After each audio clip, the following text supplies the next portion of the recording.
Good morning. My name is Amy McDonald. I'm the director of CitySpace, and I am standing in for Margaret Lowe, our CEO, who is on a much-deserved vacation. So I'm stepping in to welcome everyone. This is our third Breakfast Club.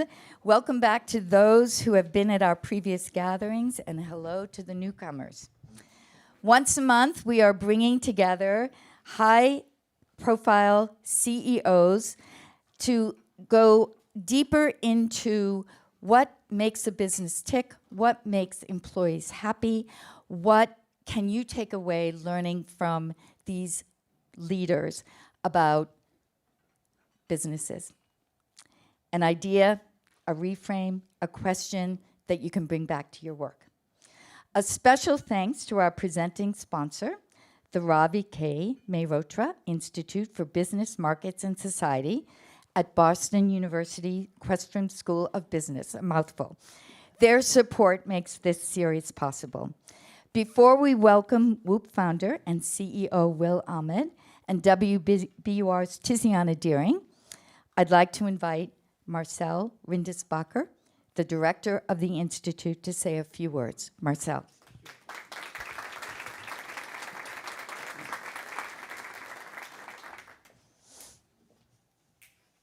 Okay, good morning. It's a real pleasure to see so many people here.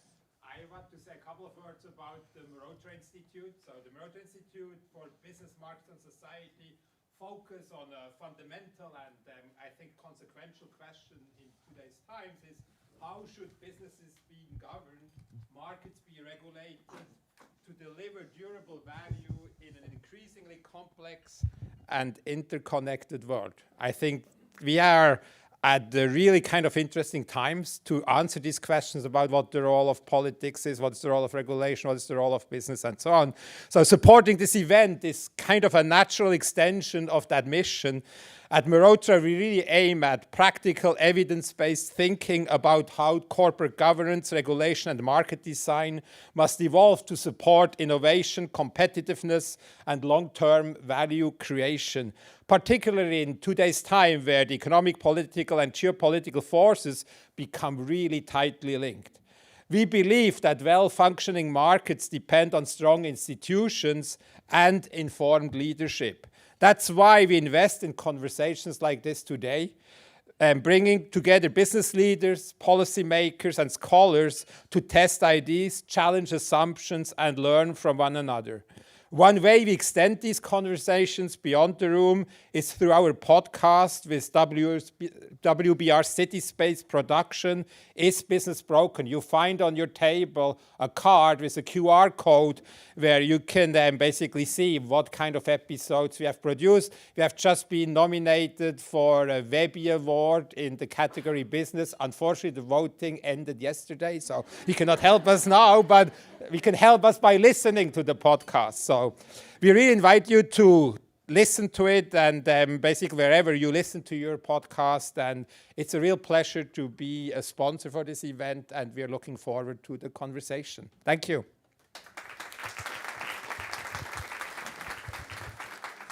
Thank you, Marcel. Now I'd like to welcome Will Ahmed and our Morning Edition host, Tiziana Dearing, who's usually up about 4 hours earlier than this and has given up her spot in the studio for a spot in CitySpace stage. Welcome, Tiziana and Will.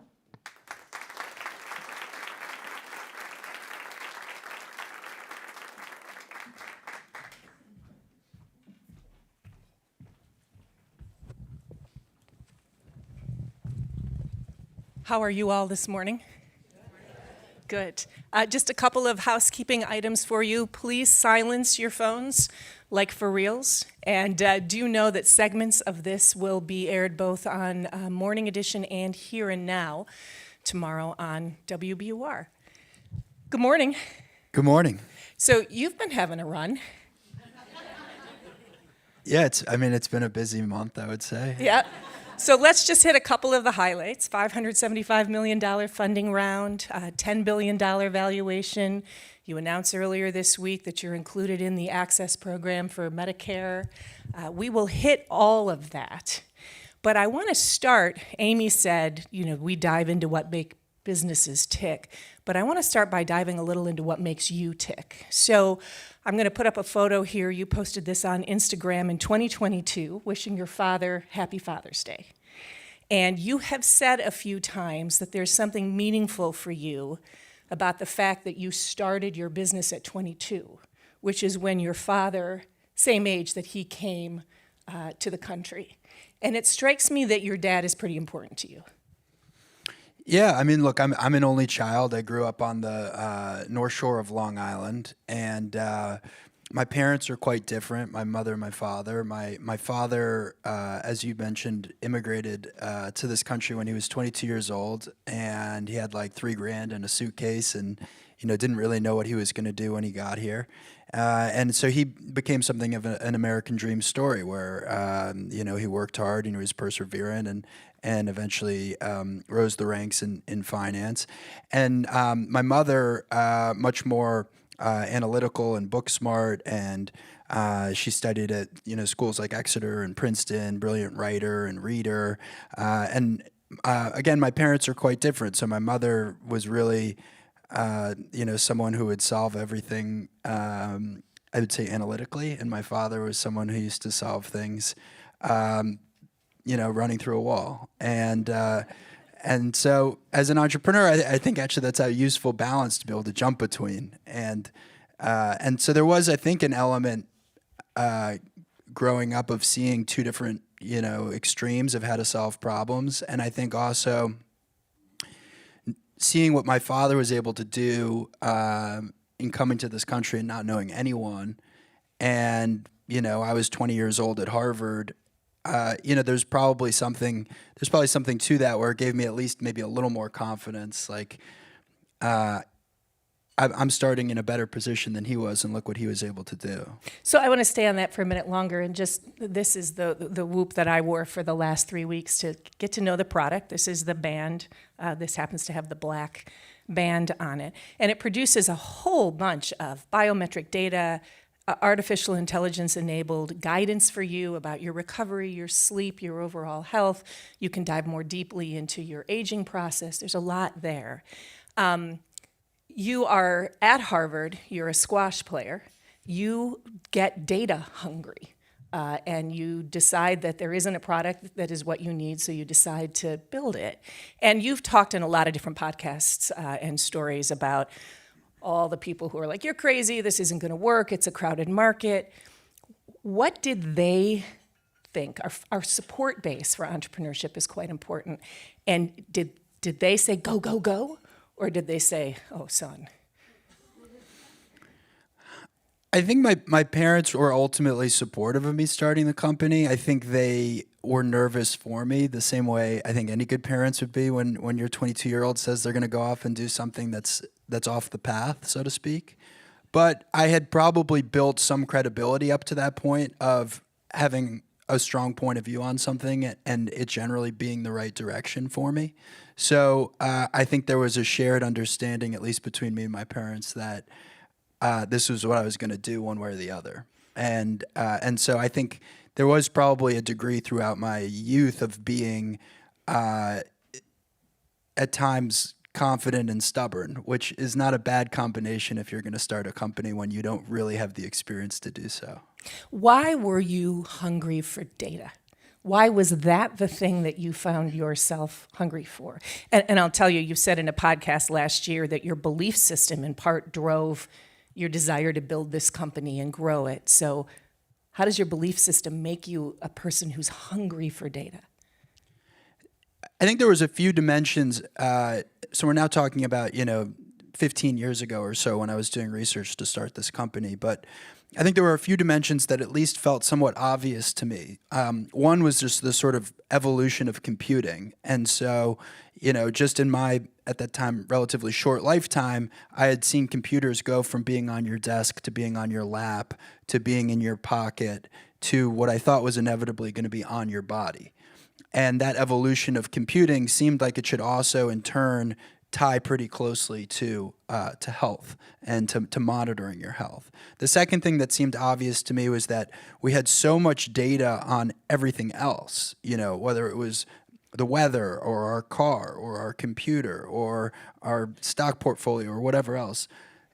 Wasn't it strange that we had no information on our body? Like, we didn't measure things really about our body, at least not in a new and innovative way. And when I did research on this, I realized that, frankly, most of the technology was 20, 30, 40 years old that was still being used to measure the body, and certainly didn't feel like there was an iPhone for your body. So those things felt quite obvious. And then, of course, the biggest reason was that I personally felt a problem around measuring my body. I was, training as an athlete, and I was someone who used to overtrain. And again, it just seemed strange to me that there was nothing to measure and nothing to look at and nothing to tell me what to do. So that, as a problem set, became something of an obsession. And in many ways, starting the company felt more like an inevitability than a choice. Have you been obsessed from the beginning? I mean, one, to some extent, has to be. You're going through funding rounds. You've talked about the number of rejections you got over time. You are in a wildly competitive space. Are you an obsessed guy? Well, I think particularly in this dimension, I've been obsessed. Yeah, it was a problem that I thought about all the time. It was a problem I thought about before I went to bed. It was a problem I thought about in the shower. It was a problem I thought about when I was looking out the window of a cab. And so I think that's a good signal for what it's worth. Like, what are the things that you think about in your free time or when your mind goes quiet? There might be, something to explore there. And for me, for the last 10, 15 years, that quiet space has led me to solving this problem. So 10 to 15 years is a long time, but in the world of tech, it's, several disruption events later. I'm curious what you think WBUR was really good at when it started. And what is it really good at now?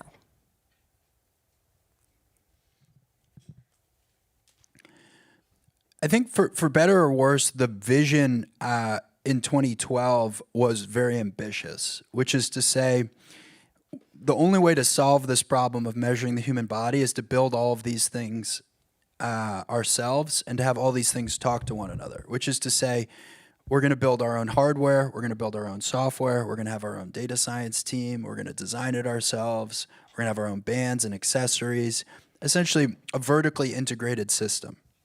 And, I know there's many business leaders in the room, like, okay, vertically integrated systems have a lot of advantages. A disadvantage is that they're just hard to build. Like, they cost a lot of money to build, and you have to have a really diversified team in order to build things like hardware and software. Obviously, if you're going to build physical products, you're now taking on supply chain risk. It's going to require a lot more capital. So I bring all of that up because now, sitting here today, I feel so fortunate that we built all of that technology and that we did the hard thing and that we now own all of our own IP and our own technology. And so if we want to solve a problem like continuous blood pressure monitoring, which no one had done before, we can innovate on the hardware side, we can innovate on the software side, and we can innovate on the algorithm side.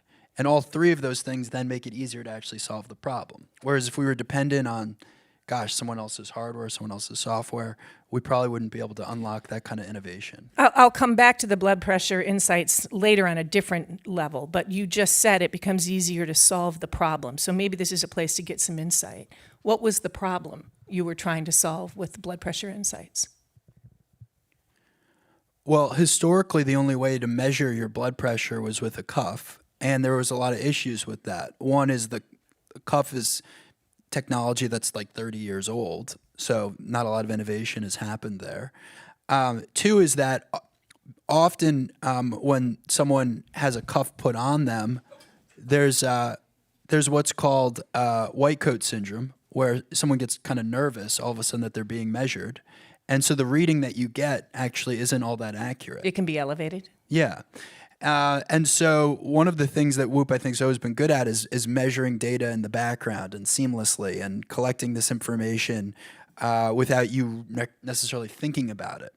And so in the case of blood pressure, the idea that we could measure blood pressure in the background and do it accurately and do it every day, that seemed like a pretty big breakthrough. Not to mention, of course, 50% of the United States is hypertensive and another 30% is prehypertensive. All of that's blood pressure. I mean, 80% of the country should be measuring their blood pressure. That seems like a pretty big deal. And yet the technology to do it's like 30 years old. Like, what are we doing here, right? So, that's kind of where I was like, okay, let's go. Like, let's do this. And so that took some work, but fortunately we were able to innovate on a bunch of dimensions to pull it off. So tell people, let's say, 3 of the metrics that you track, or that you allow people to track for themselves, that you are most proud of. Well, I think in many ways Whoop invented the notion of recovery. So this idea that you wake up every day and you know the state of your body. You mean invented it for giving people that feedback? Yeah. I mean, again, 15 years ago, no one was even really talking about measuring recovery. And especially in the athletic market, it kind of escalated to a place of how much more can you exercise? And recovery was sort of a forgotten concept, I would argue. And so we came out with this recovery score, 0 to 100%, red, yellow, green, and it leveraged your resting heart rate and something called heart rate variability, which previously hadn't been measured from the wrist. And so I would say that as kind of a first innovation from a score standpoint was quite a breakthrough. And even today, there's like a whole language around people's recovery on Whoop. Well, they'll wake up and they'll say, "Oh no, I'm in the red," or "Great, I'm in the green." And and let me just pause you. So you'll see 3 circles at the top. There's a sleep, there's a recovery, and there's a stress, and it's like a dial that shows you how far. So it's the first thing you see when you look in the morning. That's right. And then more recently we partnered with the Buck Institute, which is one of the leading longevity institutes in the world. And the idea there was to gamify essentially longevity. And we researched about 100 different biomarkers for all-cause mortality. And we ultimately came up with 9 that we thought were super relevant for being able to measure longevity. And we then were able to quantify, based on your age today, are these biomarkers improving or not, how long you're going to live. And so we created this whole feature called Health Span, which gives you a Whoop age. And that's now become the most popular feature in the app. And so, every day we have people screenshotting whether they're getting older or younger according to Whoop. And then internally, we've even given the company a North Star metric to add 1 billion healthy years to humanity. And so that's looking at everyone's age when they start on Whoop and everyone's age now. And hopefully it's getting younger, but if it gets older, that hurts us too. So in a moment like that, and I wondered about this, whenever we test for something, there is the risk of the false positive, right? And this will tell you your chronological age is X, and your body is either X minus a certain number or X plus a certain number, meaning your body's acting older than it is. That is wonderful and terrifying information for a person. And as you thought about providing that, how did you think about the false positives? What is the implication of telling someone your body's older than you think? What if it isn't? I think about the stress that could create for somebody, the changes in behavior that it would trigger. I mean, there's a responsibility there. How do you think about that? Well, we take it very seriously, and that's why we partnered with the leading longevity institute. That's why we did so much physiology research on it. And I think for the most part, people kind of already know whether they're trending younger or older. But what it does is it creates a mirror where it says, yeah, I don't get enough sleep. Or I do exercise, but I could exercise a little more. Or if I could just get a few more steps in every day. Or, maybe I should investigate what VO2 max is. Why is this such a big predictor of how long humans live? Okay, what would I need to do to improve my VO2 max? Okay, well, Whoop's now given me a plan to do that. Am I going to do it or not? So the way I look at it is Whoop's a tool, and like anything, you kind of have to learn how to use a tool.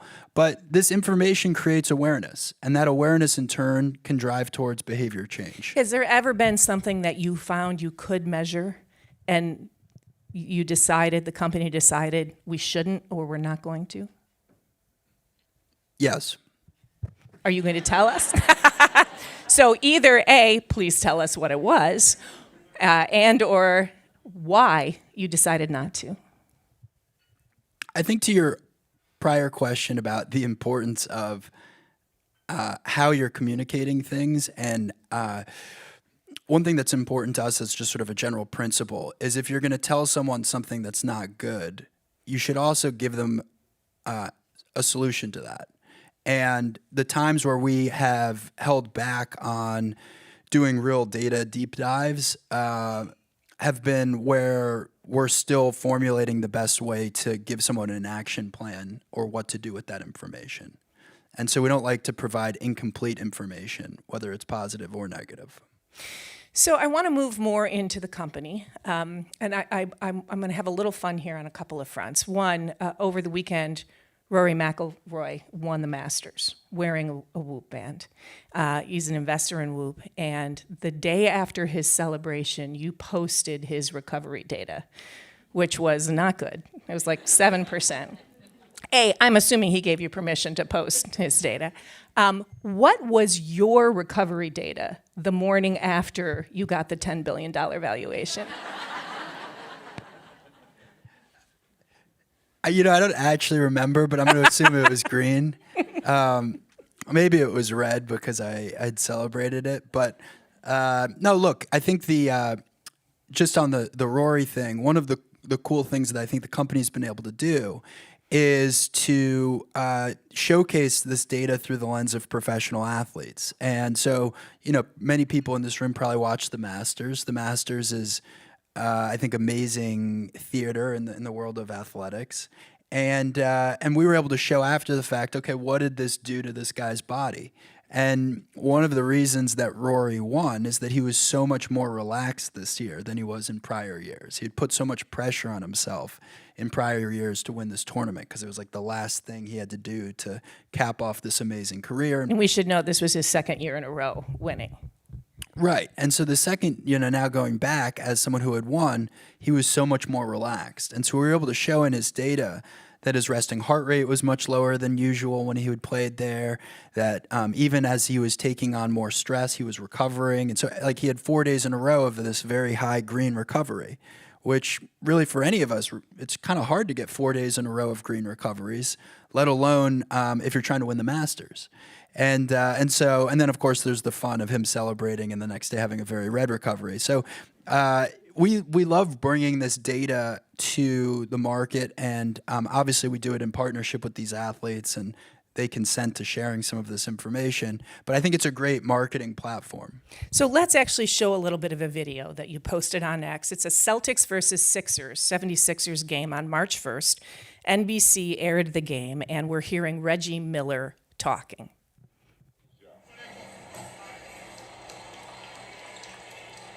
That's Jason Tatum. Yes. This Reggie, you were watching close. I don't know what's on the right, that bling bling. I know nothing about that. Yeah, that one. But what's on the left is he's wearing a Whoop. It's one of those wearables where it tracks your sleep patterns, your strain, your recovery. You got one on right now. I got one on. I wear it every day, 24/7. So you're totally psyched when you hear this, I'm assuming. There's Reggie Miller going, I love this thing. I was sent that video by a few people, actually. Yeah. So, no, that's great. I mean, look, I think you want to cross over into being culturally relevant, where you're something that people are talking about without you talking about it. And, those are starting to be the signs that Whoop is reaching a level of brand awareness, which is, broader than Boston or broader than the U.S. or, it starts to weave into the cultural zeitgeist. And you've said, there's this path from athletes into the consumer market. You now have a $10 billion valuation, which is the highest valuation of a Boston startup. What gives you the sense? It feels like that has to be a really big consumer market for you to make that valuation, especially if that's the end game. And I have a couple of other end game questions for you in a minute, but what What gave you the confidence, and where are you seeing the numbers that there's enough disposable income, need, interest in the consumer market to carry you there? Yeah, I think there's always a question of are you capturing a market, so you're going to be the leader in the market, and then there's separately a question of like, is that market expanding or is it shrinking? And I think the investors who joined this new round of financing and who have valued the business at $10 billion believe that Whoop has, one, the potential to own this wearables market, or more broadly, a health platform for your personal health. And two, that market is actually growing quite fast and likely to be much bigger than it already is today. So with Aura and Apple and Garmin, for example, what do you believe investors see in Whoop that gives you the potential to capture the market? Because there are heavy hitters in this market. Yeah, I mean, look, there's been heavy hitters in the market for 15 years. When I was first starting the company, Nike was building a wearable, which was pretty intimidating since my pitch was, we're going to build a wearable for athletes. And so, you know, there was this phase of Nike and Under Armour and Adidas and Puma all coming to the market. There was a bunch of really good tech companies like Intel and Google and Microsoft, later Amazon, that all came into the market. There were well-funded startups like Jawbone and Fitbit and Basis and Project Florida, and we could keep going here talking about these companies. And so, just to say it, all of those companies are good companies too, but all of those companies have failed in the wearables market. So it does suggest that there's something incredibly difficult about this market. Is it the fact that you have to build hardware and software? Is it the fact that you have to measure the human body and you have to do so accurately? Is it the fact that wearing something on your body starts to say a lot about who you are, and therefore there's like a brand and a design component which stretches some companies too far? So there's just a lot of criteria, I think, to have a chance in this market. And I think that people who do a deep dive on the history of the market start to recognize that, okay, well, Whoop's actually pretty battle-tested when it comes to competition. So what could people in this room, what could you teach them about surviving in a crowded market where lots of startups didn't make it and Whoop is here? Well, I don't know if I can teach anything on the topic, but what I would say has worked for us is that we've stayed true to our own identity, which is that we've been somewhat unfazed by what another product in the market does. So for example, the early phase of wearables kind of all copied each other in a few ways. One was that they created a product that was kind of like part bracelet, part watch. It was largely plastic. It had a small kind of cheap looking screen on it, and it would tell you steps. And so if you looked at like 15 products, probably 13 out of 15 did something like that, but they were all from different companies. And so clearly there was like a bunch of product engineers or product managers who said to one another, oh, well, here's the set of things that we have to have because that's what everyone else has. So this is part of what I want to draw out, Will, in understanding you, is you had to stay a course, right? You had to say, nuh-uh, we are not going to do that. And where did that come from for you as CEO? I always went back to just why are we building the technology in the first place? And a lot of it was this, really sort of simple concept of we want to measure the human body as accurately as possible. And in order to do that, we needed people to wear the product all the time. And so if you just started with those as sort of your first principles, a lot of other things therefore fall out. So you become really focused, for example, on battery life. You become really focused on accuracy. You become really focused on design. What you don't become focused on is, well, it has to be a watch, or it has to tell you your email, or it has to do push notifications, or even it has to tell the time, right? So again, if you stay very, very maniacally focused on what is the thing that you're solving, it'll prevent you from drifting into a space that goes a step too far. And probably the thing that we got most right in that was that we made Whoop not a watch, and therefore it doesn't compete with watches. And all of these other wearables, because they had a screen on them and they were a watch, if someone wanted to wear a nice watch, they would take off their wearable. And when you take a wearable off, you rarely put it back on, and therefore all of a sudden you lose continuous. All right, we're gonna have a little fun here. We're just gonna do a quick little lightning round. So I'm gonna ask you a question. You're gonna give me as close to a one-word answer as you can. All right, ready? Cardio or weights?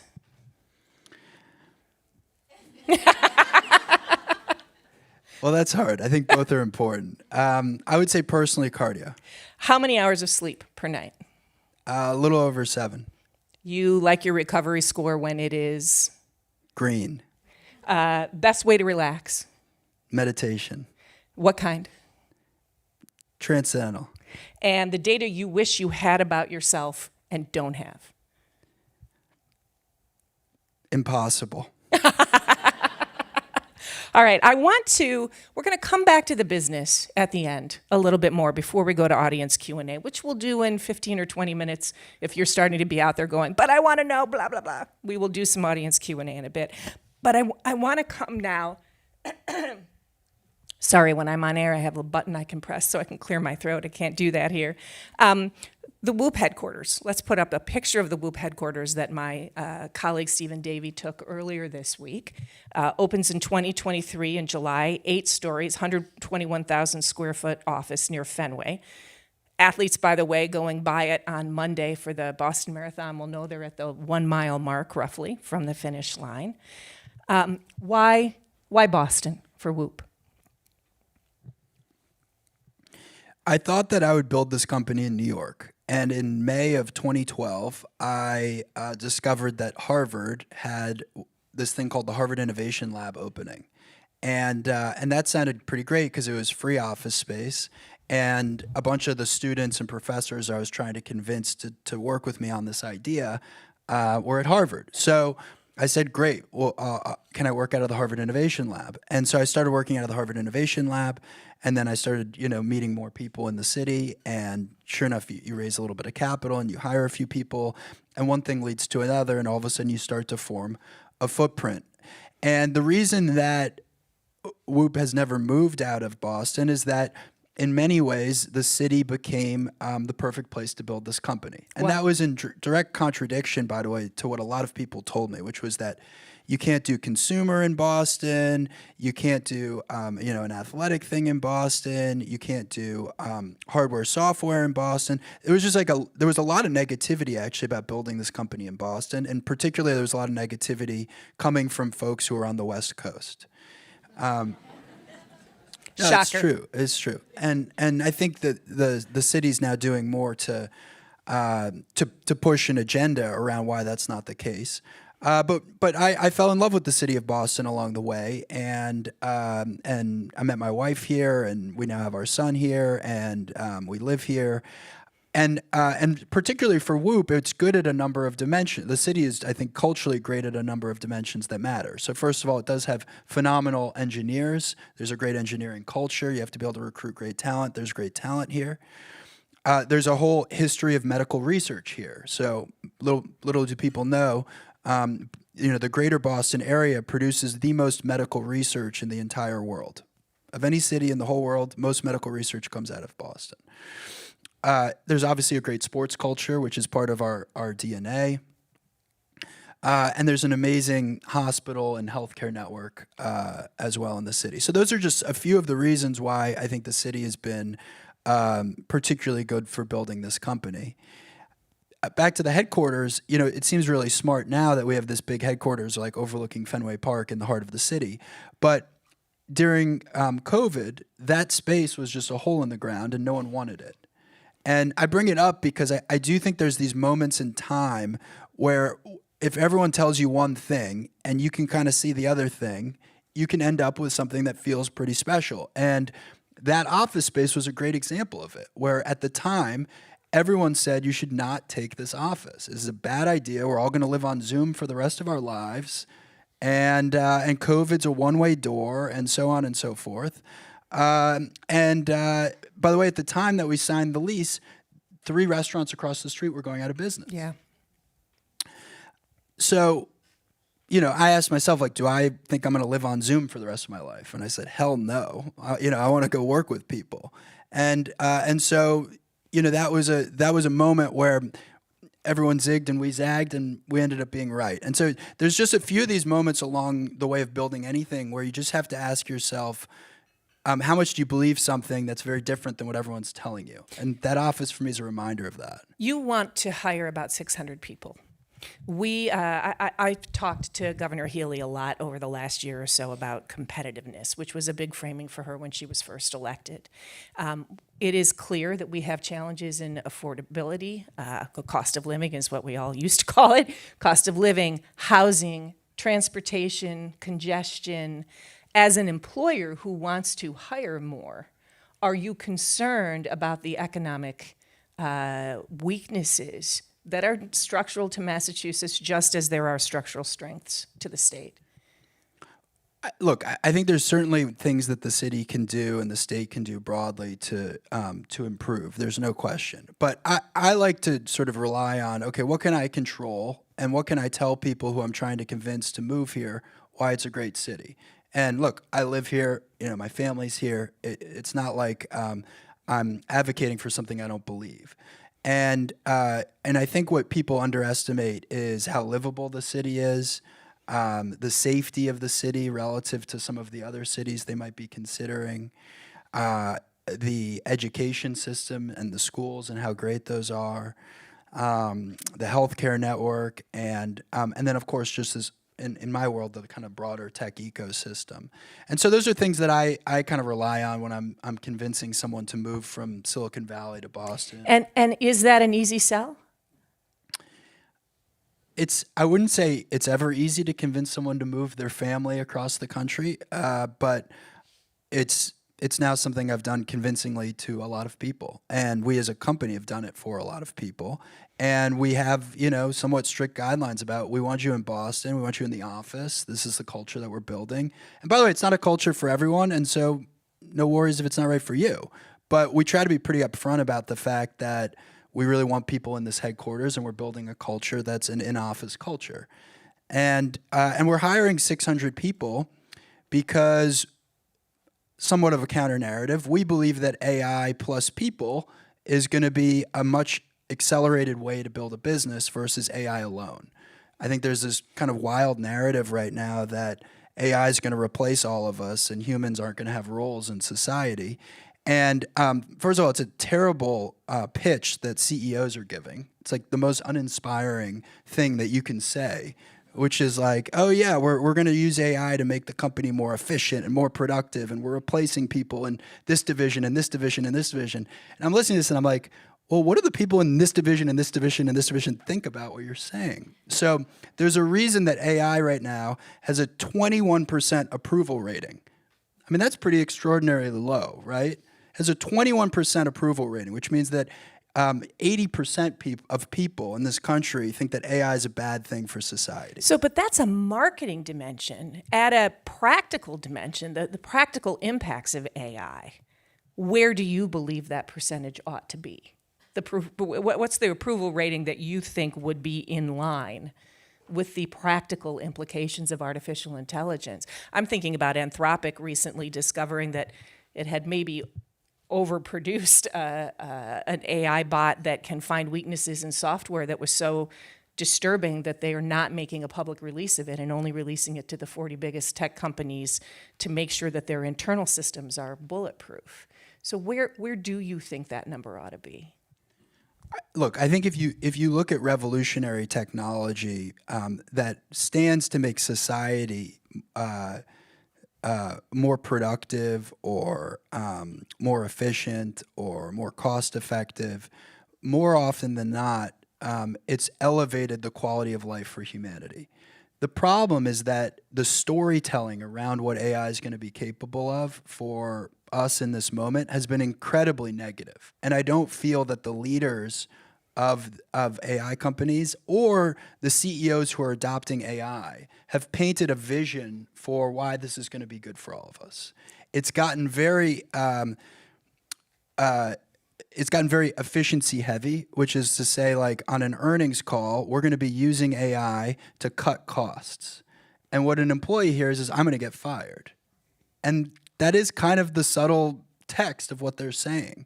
And first of all, I don't think that a lot of these mass AI layoffs actually have that much to do with AI.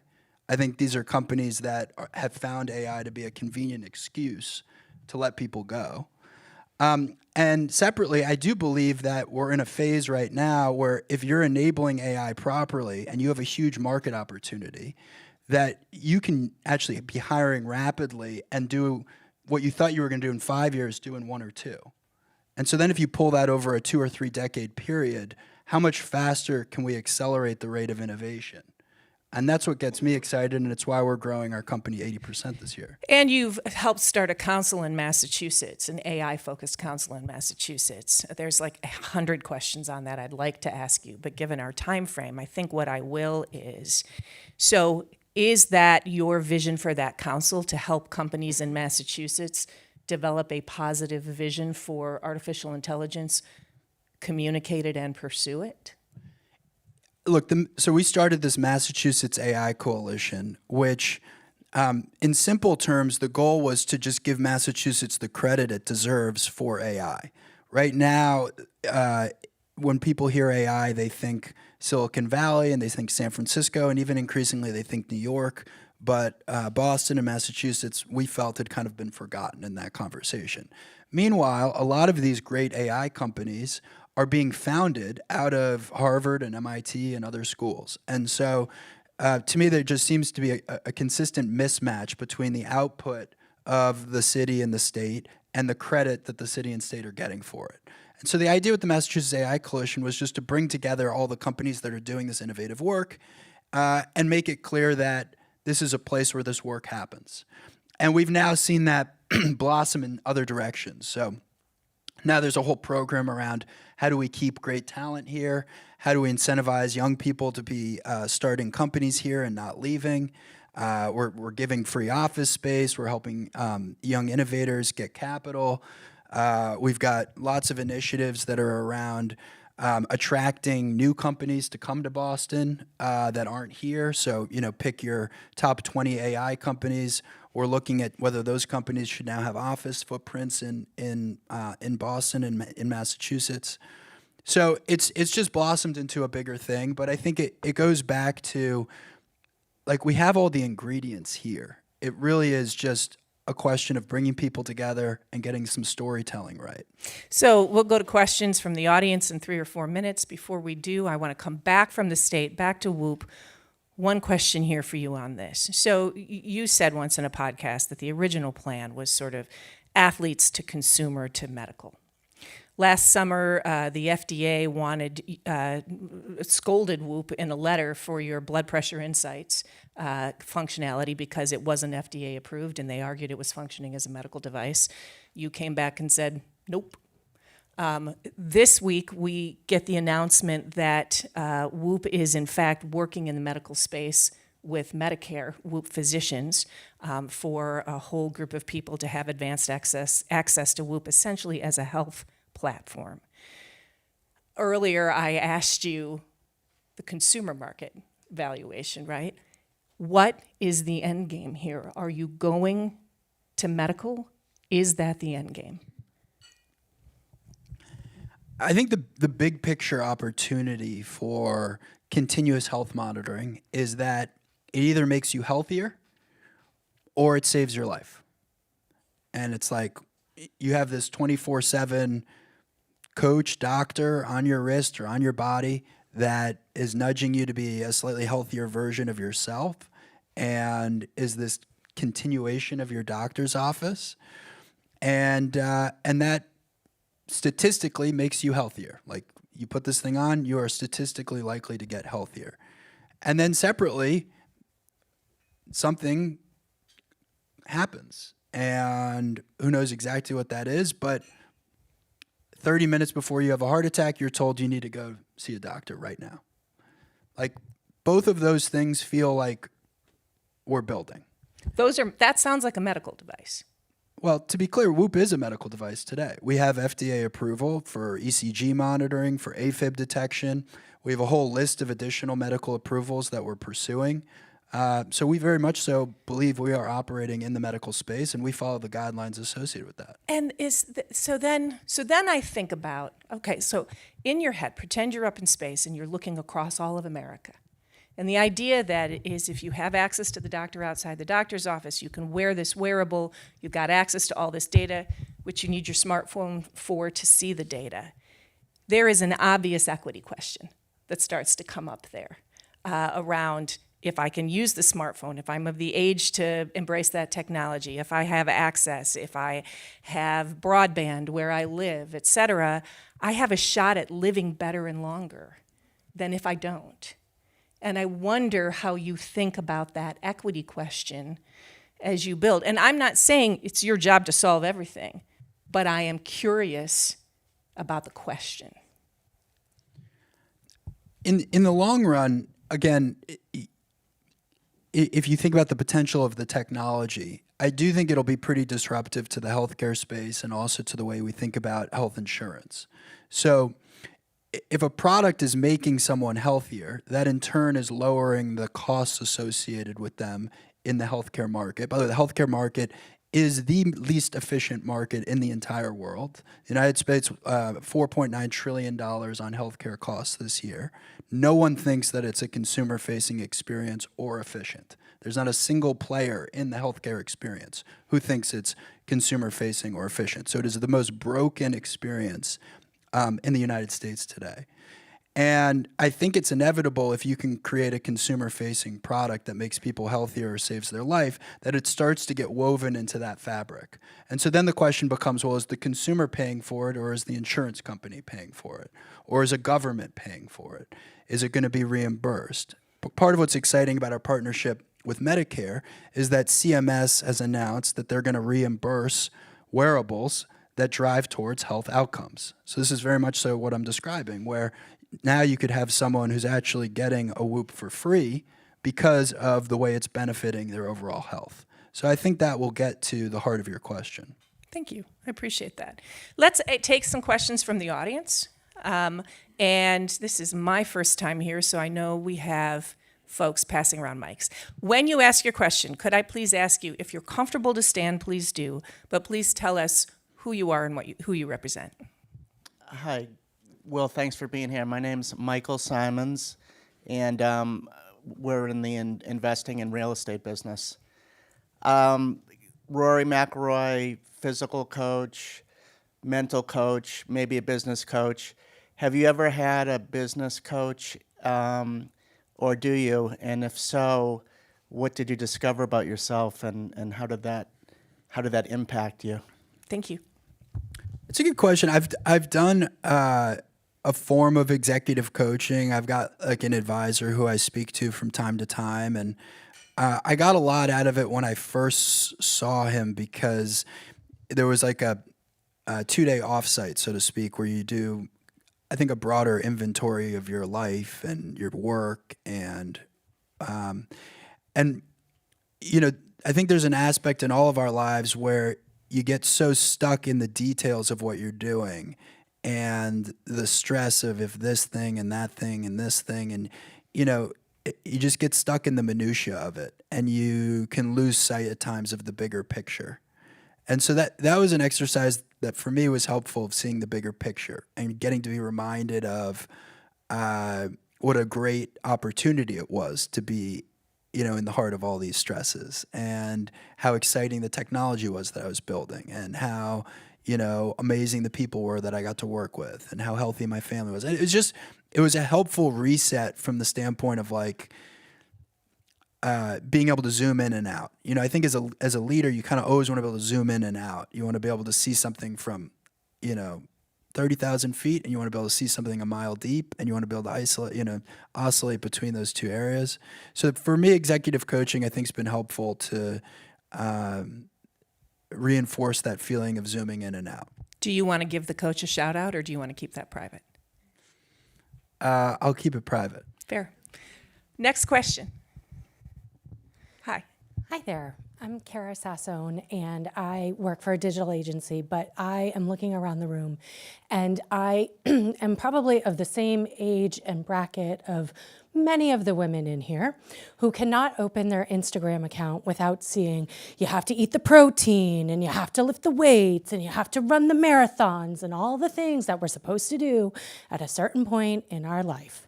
And I am wondering, at what point is it too much and the psychological impact that it has on our lives? Yeah, I mean, I think that it's important to be. I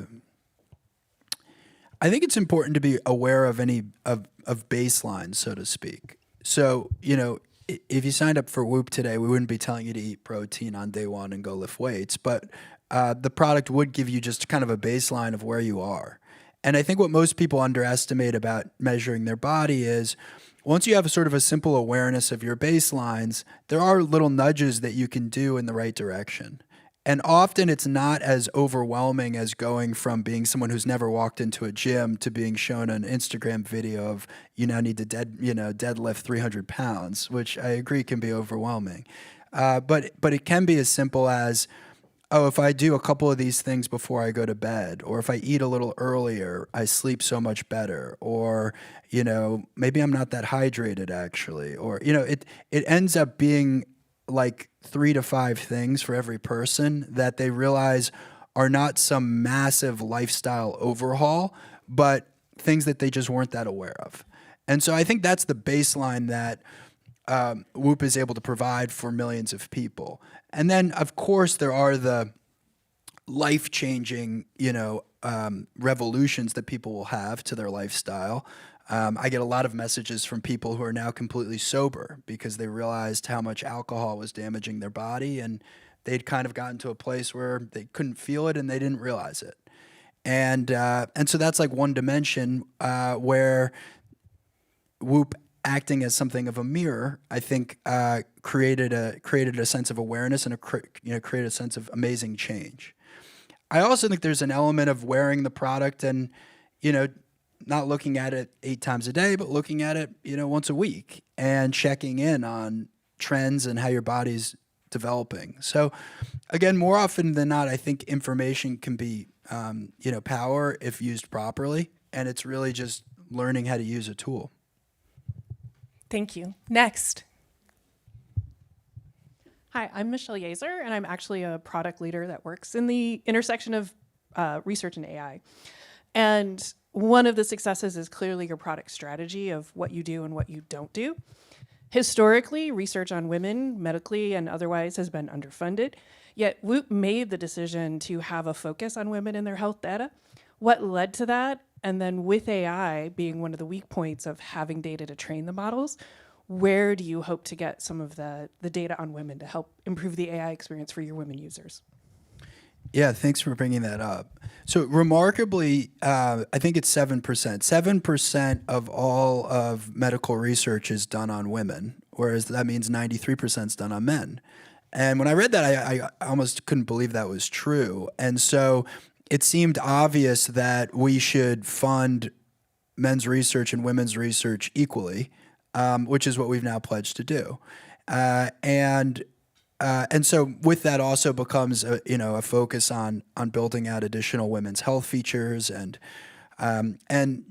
just to say it with Whoop, we want the product to be able to evolve with our members on the platform over time, which is to say that when you first get it, you may have gotten it because you wanted to improve sleep or recovery or something, but 6 months later, maybe you're training for something, and 3 years later, you're pregnant or you're trying to get pregnant, and then you have a baby, and then you're recovering from that. Like, those are all different chapters in a woman's life. And increasingly, we're doing research on perimenopause and menopause, and so, as one of my colleagues like to say, women are not little men. Like, that there's a whole different physiology there that I think needs to be appreciated and studied, and there should be features that go with it. Let's do one last audience question. Hi, I'm Ashley Phillips, and I work with the founder of Kind Snacks on a number of projects, including trying to overcome political division in the country. You've had a communications position open since July, And I'm wondering what stories you feel are not being told about WBUR, or you, or the culture that you want to be told.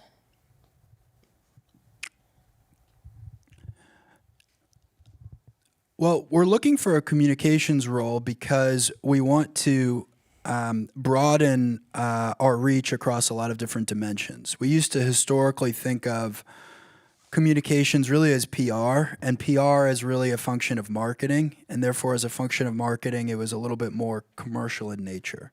Whereas today, WBUR as a company just has a lot of different facets to it, all of which fit into a communication strategy. Just sitting here today, we've talked about work that we're doing with the FDA, and we've talked about our consumer initiatives. We're doing Massachusetts AI stuff. There's obviously an executive profile of a lot of people at the company that's now growing. So we've just seen a bunch of different, I would say, multifaceted roles for communications. And the reason the role's been open for a while is that, frankly, it's a hard role to fill. So if any of you have recommendations on that role, I'm certainly open to them. All right, last question for you. If you could ask this audience of Boston businesses and civic leaders to do one specific thing differently starting tomorrow, what would it be? Well, I don't know if it's differently, but I think that we all as Boston business leaders have a little bit of a responsibility right now to support the city and support the state.